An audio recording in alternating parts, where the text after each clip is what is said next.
January 1944. The frost of the Ardennes clung to every branch, every stone, and every steel barrel. From the ridge, a German officer peered through binoculars at the distant forest, where the American 155mm guns lay in wait. The first shells struck without warning, carving the earth into jagged scars, tearing trees from their roots, and hurling debris like deadly shrapnel. Soldiers scrambled, voices swallowed by the roar of explosions. The Germans had faced artillery before, French, British, Soviet, but the Americans were different. Their timing was surgical, their range unmatched, their impact precise and terrifying. Entire battalions could be neutralized without a single man crossing the line of fire. In frozen fields and shattered villages, fear became tangible. Not the fear of men, but of machines and calculations, of relentless fire that respected neither terrain nor morale. Every gun was a statement, every shell a message. Here, your defenses are useless. By nightfall, the forest was silent except for the occasional echo of falling timber, leaving a stark question hovering in the winter air. Why had the Americans' artillery become a spectre even the seasoned Wehrmacht could not ignore? By late 1943, the landscape of the European theatre had shifted decisively. The Wehrmacht, stretched thin across occupied territories, was facing a new type of pressure. On the Western Front, the Allies had begun consolidating supply lines across England and preparing for an invasion that would test German logistics, command, and firepower in ways previously unimagined. Across the Atlantic, the United States had transformed its industrial capacity into a relentless engine of war. Steel mills, foundries, and factories churned out artillery pieces by the thousands, guns of every caliber, ammunition, and the mechanical precision to ensure each shot found its mark. American doctrine emphasized firepower as a force multiplier, while the British had relied on massed barrages during earlier campaigns and the Soviets favored overwhelming numerical superiority. The Americans introduced a combination of range, mobility, and coordination that changed the battlefield calculus. Divisions could deploy heavy guns to positions that seemed unreachable, execute rapid-fire missions, and withdraw before the enemy could respond. Observation units, sound-ranging teams, and forward artillery observers provided real-time targeting corrections, turning each battery into an instrument of near-automatic lethality. Germany, meanwhile, had developed defenses optimized for traditional threats. The Siegfried Line, fortified positions, and entrenched units had withstood infantry assaults and conventional artillery barrages. But these measures relied on predictability, the assumption that enemy fire could be anticipated, that barrages had patterns. American methods shattered that assumption. Fire could strike from unexpected angles, distances, and with timing that compressed reaction windows to impossibility. Reports from frontline officers described entire battalions incapacitated before they could organize counterfire, a phenomenon rarely experienced with British or Soviet guns. Winter added another layer of complication. Frozen soil, snow-covered roads, and icy rivers made movement difficult, but also amplified the destructive force of artillery. Explosive shells sent clouds of frozen earth and shattered timber into the air. Reconnaissance teams noted that precision targeting became even deadlier under these conditions as the Americans exploited topography with meticulous calculation. German soldiers, accustomed to improvising under fire, found themselves reacting to an unseen hand, a mechanical predator that calculated distance, wind, and timing with unerring accuracy. The disparity was not purely technological. Training and doctrine amplified the effect. American artillerymen were drilled to operate under the stress of counter-battery fire, capable of maintaining rates of fire that would exhaust or confuse other armies. Communications lines, telephone, radio, and coded signals ensured that every unit acted in synchrony, reducing response time and maximizing lethality. By contrast, German command structures often fragmented under rapid assault. Decisions that once took hours now arrived too late, leaving units exposed, scattered, and vulnerable. This convergence of industry, precision, and doctrine produced a new battlefield reality. The Americans did not merely fire shells, they engineered destruction. Each mission was calculated, rehearsed, and executed with an almost clinical efficiency. For German commanders, the effect was disorienting. Units that had survived artillery from the Red Army or British forces found themselves undone by an enemy who combined scale with subtlety. In reports, officers noted that American firepower seemed to anticipate movements hitting where it would cause the maximum disruption rather than merely the maximum casualties. By early 1944, the impression had solidified. American artillery was not just another tool of war. It was a weapon that redefined expectation, imposing fear before a single soldier saw the muzzle flash. Across frozen forests, rolling plains, and shattered villages, the Wehrmacht faced a realization. The old calculus no longer applied. The evolution of American artillery was inseparable from its industrial backbone. By 1943, the US had produced over 60,000 artillery pieces, ranging from mobile 105mm howitzers to the heavy 240mm Black Dragon cannons. Each unit was paired with meticulously trained crews, supply chains capable of delivering tens of thousands of shells per day, and engineers who could rapidly construct firing positions even in frozen or uneven terrain. Mobility was critical.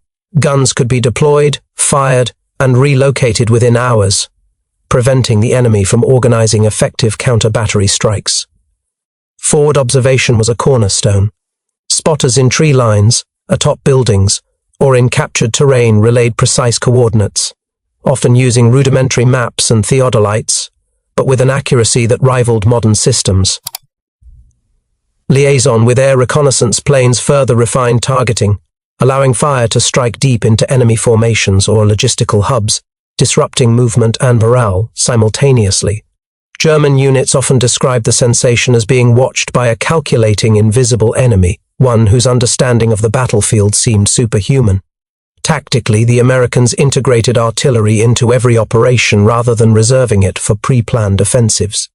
Infantry assaults were preceded, accompanied, and reinforced by concentrated fire.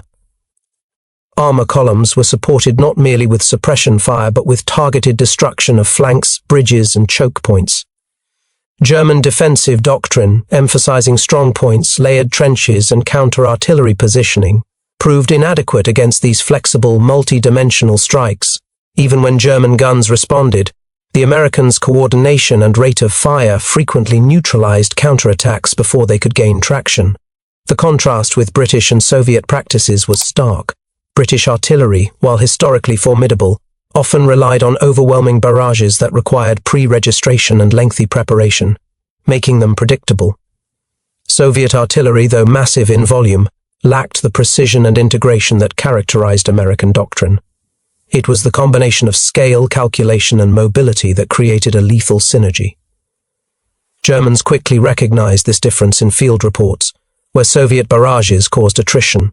American fire caused paralysis. Commanders on both sides understood the psychological impact. The American approach exploited fear as a tactical weapon. Each bombardment was not only destructive but demoralizing. German soldiers reported a pervasive sense of inevitability, knowing that wherever they advanced, American fire could appear, unerring and unrelenting. Commanders documented this in after-action reports, noting disoriented units, fragmented communications, and retreat under pressure that would have been improbable against other artillery sources. Winter of 1944 accentuated these effects. In dense forests, snow-covered terrain amplified sound, making approaching units detectable yet impossible to locate precisely. Explosions sent plumes of snow, ice, and earth into the air, creating confusion and obscuring lines of sight. German reconnaissance struggled to predict firing positions. Every shell left a mark, every impact calculated, reinforcing the perception that American artillery was an omnipresent threat. By the time Allied forces moved into the Ardennes and Normandy, German commanders had internalized a hard truth. American artillery was not merely another opponent, it was a force that reshaped operational planning, constrained movement, and forced risk assessment at every level. Where British and Soviet artillery had been threats to be managed, American artillery became a benchmark of modern warfare, combining industry, precision, and coordination into a single, inescapable instrument of war. This foundation of industrial power, tactical innovation, and battlefield integration set the stage for the angles that would define the Wehrmacht's experience under American fire. On the ground, fear was immediate and personal. German soldiers, many seasoned from campaigns in France and the Eastern Front, encountered a threat that defied conventional expectations. Infantry units, dug into foxholes or behind wrecked vehicles, reported the sensation of the earth itself rebelling. Each shell created tremors that disoriented men, shattered morale, and severed command chains. Letters from soldiers described a new kind of anxiety, the anticipation of destruction, not combat itself. Casualties were not always the result of direct hits.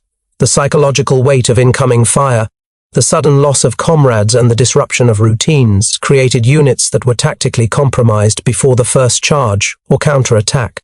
Medical reports from field hospitals documented spikes in shock and stress-related injuries, a testament to the relentless pressure American artillery exerted. American artillery introduced a tactical dilemma the Wehrmacht had never fully encountered. Batteries could be emplaced out of sight, on high ground, or in concealed depressions, striking enemy positions with precision from miles away. Counter-battery fire was often too late, thanks to mobility and rapid redeployment. German commanders were forced into defensive postures, abandoning initiative in favor of survival. Coordinated fire missions allowed for layered suppression, isolating strong points while preventing reinforcements from advancing. Infantry assaults synchronized with artillery barrages left defenders trapped in crossfire zones.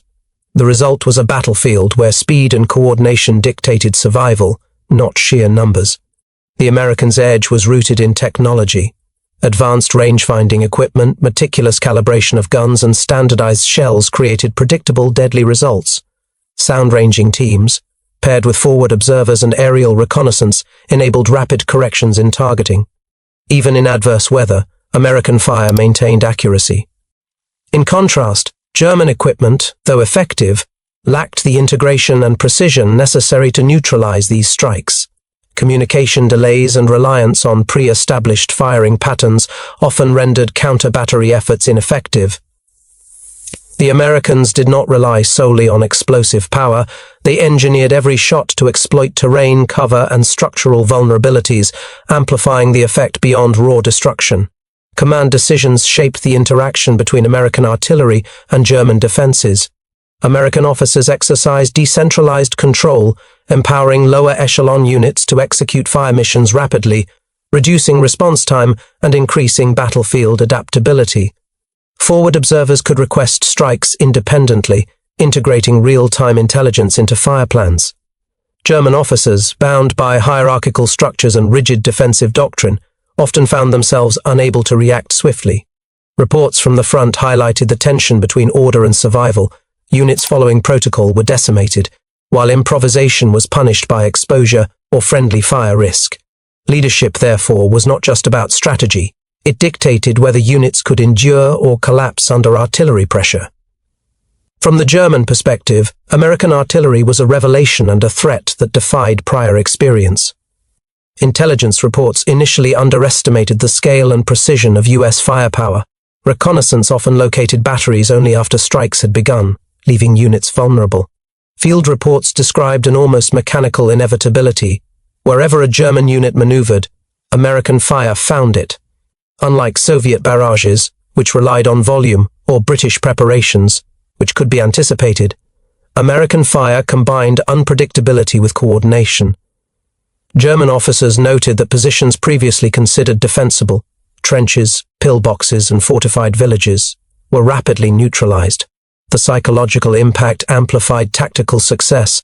Fear and hesitation spread faster than physical damage, multiplying the effect of each shell. American artillery also imposed a moral burden on German troops. Soldiers confronted not merely the loss of comrades but the sense of helplessness inherent in being under invisible, precise, and unyielding fire. Memoirs recount the disorientation caused by indirect strikes, the constant calculation of risk for every step forward, and the erosion of confidence in leadership decisions. Unlike conventional combat, where valor and initiative could influence outcomes, American artillery demanded compliance with an uncontrollable external force. Morale became a battlefield variable as significant as manpower or ammunition. Units collapsed psychologically, sometimes before tactical collapse occurred physically. Beyond the battlefield, the strategic implications were profound. American artillery reshaped operational planning, dictating where offensives could be launched and how defenses were structured.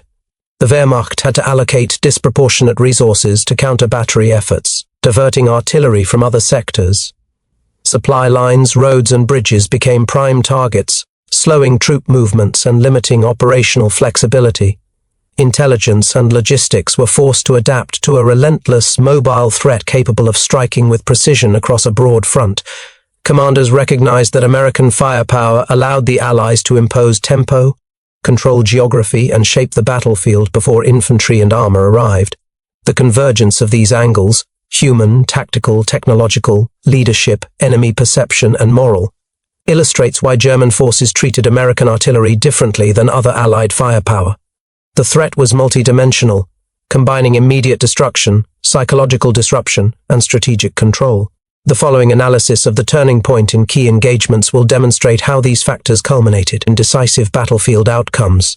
December 16, 1944. The Ardennes forest lay under a brittle layer of frost and snow. German units, spearheading Operation Watch on the Rhine, advanced with calculated audacity, hoping to exploit perceived weaknesses in American lines. In the pre-dawn grey, infantry moved along narrow forest tracks, armoured columns rumbled behind them, and supply trucks struggled through snow-laden roads. The Wehrmacht believed momentum and surprise would overwhelm the inexperienced American troops. By 7:15, forward observers stationed on ridges detected movement in the forest. Coordinates were transmitted immediately to artillery units positioned miles to the rear. Within 10 minutes, the first shells of the day struck. Impact points were not random, they targeted choke points along the road, intersections where troops and armor converged. Vehicles were crushed under shells, columns immobilized, and soldiers disoriented. The Americans had transformed terrain and timing into instruments of precision. Throughout the morning, German commanders attempted counter-battery fire. Field reports later documented the challenge. American units executed rapid displacement maneuvers, relocating guns under cover and resuming fire from unexpected angles. Each salvo seemed to anticipate German adjustments. The effect on morale was instantaneous. Infantry units halted, commanders hesitated to commit armor, and supply convoys became prime targets. Communication lines were severed by shelling, leaving isolated pockets of soldiers struggling to regroup under relentless fire. By midday, the pattern was unmistakable. German battalions that had planned coordinated advances found themselves fragmented. The American artillery was not merely defensive. It dictated movement, forced bottlenecks, and inflicted casualties that compounded with each salvo. Reports indicate that within a 4-hour window, a single battery had neutralized over 60 vehicles and inflicted casualties on more than 1,200 troops, all without direct infantry engagement. Commanders on the ground recognized the stark reality. American artillery could achieve what massed German offensives had historically required days to accomplish, if at all. As afternoon shadows fell, the forest echoed with intermittent explosions, smoke drifting over snow-laden pines. German troops, attempting to reorganize, faced another coordinated strike targeting command posts and supply nodes. The precision and timing reflected extensive planning, technological advantage, and superior observation techniques. The attack culminated in the near-total disruption of a key armored column, halting momentum and forcing a defensive recalibration. Every element, terrain, timing, communication, and morale, intertwined to create a turning point. German units, once advancing with confidence, were now reacting to an enemy they could not see, an invisible force capable of striking decisively across multiple axes simultaneously. By nightfall, reports from the field confirmed what officers had feared. American artillery had not merely slowed the offensive, it had broken it. December 17, 1944. Morning brought no respite. German forces attempting to regroup discovered that American artillery had already anticipated their likely fallback positions. Observation posts, often hidden in tree lines or elevated terrain, provided real-time adjustments to firing coordinates. Artillery units, now operating with seamless communication networks, launched sequential salvos that created overlapping fields of destruction. Roads once thought secure were shredded under shellfire. Bridges became instant choke points. Infantry units were forced to dismount and seek cover in the open, exposed to indirect fire that could reach them from distances of 5 kilometers or more. The effect on armored units was catastrophic. Tanks immobilized by artillery or debris became stationary targets, their crews trapped under intense shelling. German engineers attempting repairs were either delayed or neutralized, further slowing counteroffensive actions. Battalion commanders recorded an unprecedented level of attrition, mechanized units rendered ineffective before engaging in combat, and infantry morale eroded under a continuous invisible threat. Coordination broke down as units scattered, leaving pockets isolated and vulnerable. By mid-afternoon, American fire missions reached peak intensity. Counter-battery detection systems identified German guns as they attempted to respond, resulting in immediate suppression. Entire German platoons reported being pinned down, unable to maneuver or communicate with neighboring units. Accounts from officers described a battlefield in which traditional tactics were rendered obsolete. Entrenched positions offered no security. Rapid advances became suicidal, and the concept of front lines dissolved under relentless, precise bombardment. The climax of the engagement came near the village of Hufeleis. German units attempting to seize the crossroads faced a concentrated barrage of 155mm and 105mm shells. The impact was instantaneous, armored columns immobilized, infantry trapped in open terrain, and supply lines severed. Within hours, German command recorded a collapse of momentum, with retreat and defensive improvisation replacing offensive coordination. The American artillery had converted observation, technology, and industrial scale into a decisive weapon, achieving what frontal assaults and traditional barrages could not: control over movement, disruption of command, and psychological dominance. By evening, the battlefield had transformed. Smoke hung low over cratered roads and shattered trees. Artillery units redeployed for the next day's operations, and German forces struggled to regroup under persistent threat. The Ardennes offensive had stalled, not due to infantry failure or armor depletion alone, but because American artillery had dictated the terms of engagement. The Wehrmacht's confidence, built over years of rapid advances and battlefield victories, was fractured by an enemy who struck with unerring calculation and unrelenting pressure. The aftermath of the Ardennes clashes exposed the full extent of American artillery's impact. German records from December 18–20, 1944, indicate that over 30,000 troops were delayed, dispersed, or rendered combat ineffective due to sustained artillery fire. Armor losses exceeded 300 vehicles, while supply convoys were decimated, leaving fuel and ammunition scarce in forward positions. The disruption extended beyond material losses. Command and control faltered as headquarters units became prime targets, forcing officers to rely on fragmented communication networks and improvisation. Field hospitals and medical units documented casualties that often resulted not from direct hits, but from the shock and chaos of bombardment. Soldiers suffered concussive injuries, disorientation, and acute stress reactions.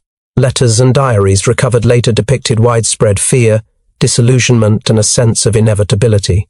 American artillery could strike with surgical precision before units could mount an organized response. German commanders repeatedly noted that these effects were unique compared to previous engagements against British or Soviet forces. Strategically, the failure of the German offensive in the Ardennes highlighted the operational supremacy American firepower provided. By dictating tempo, inflicting disproportionate casualties, and disrupting logistics, artillery reshaped battlefield realities. The Germans' reliance on speed, concentration, and surprise was nullified by a system that combined mobility, observation, and precision. Entire sectors were effectively neutralized without infantry or armor directly engaging, demonstrating a shift from attritional warfare to surgical disruption. Reports from American units emphasized the efficiency of coordinated fire missions. Batteries could be redeployed multiple times within a single day, targeting advancing units, command posts, and supply lines. Forward observers adjusted fire in real time, ensuring maximum impact with minimal ammunition expenditure. Even adverse weather conditions, snow and fog, could not halt operations. Instead, these elements were integrated into targeting calculations, turning natural obstacles into force multipliers. Beyond immediate battlefield results, the psychological impact on German troops became a lasting factor. Unit cohesion suffered. as soldiers questioned the viability of holding positions under persistent and precise bombardment. Morale reports indicate that fear of artillery, particularly American, became a dominant concern, often overriding strategic objectives. Commanders observed that hesitation and disorganization were as lethal as the shells themselves, compounding losses and slowing operational recovery. The long-term consequences of American artillery's dominance extended beyond the Ardennes. Operational assessments by German High Command concluded that traditional defensive doctrines were obsolete when confronted with this combination of precision, mobility, and coordination. Frontline units were forced to disperse, abandon entrenched positions, and rely on improvisation to survive. Attempts to mass forces for counterattacks were consistently disrupted before execution, demonstrating that artillery had become both a tactical and psychological weapon. Industrial scale played a decisive role. American factories could replace expended shells and guns faster than German units could neutralize them. The ability to sustain continuous fire over multiple days without degradation of accuracy or rate of fire created a persistent pressure point on German operations.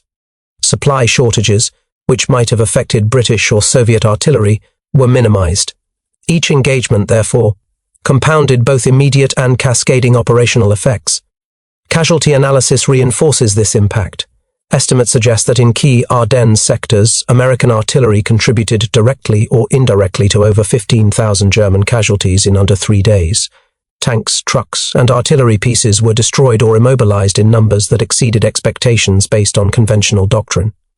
German after-action reports highlighted the disproportionate effect on logistics, fuel depots, ammunition stockpiles, and communication hubs became high-priority targets, undermining operational planning for subsequent days. The psychological imprint persisted after engagements. Commanders reported that units previously confident in defensive preparations approached subsequent battles with heightened caution, often delaying movements or overcompensating in dispersal to avoid artillery fire.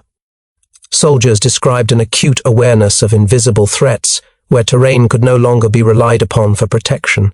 This sense of vulnerability extended across rank and role, affecting decision-making and battlefield initiative. Even as the war progressed toward 1945, the lessons of Ardennes artillery engagements informed German tactical doctrine. Efforts to counter American firepower, improved reconnaissance, camouflaged positions, and dispersed formations proved only partially effective.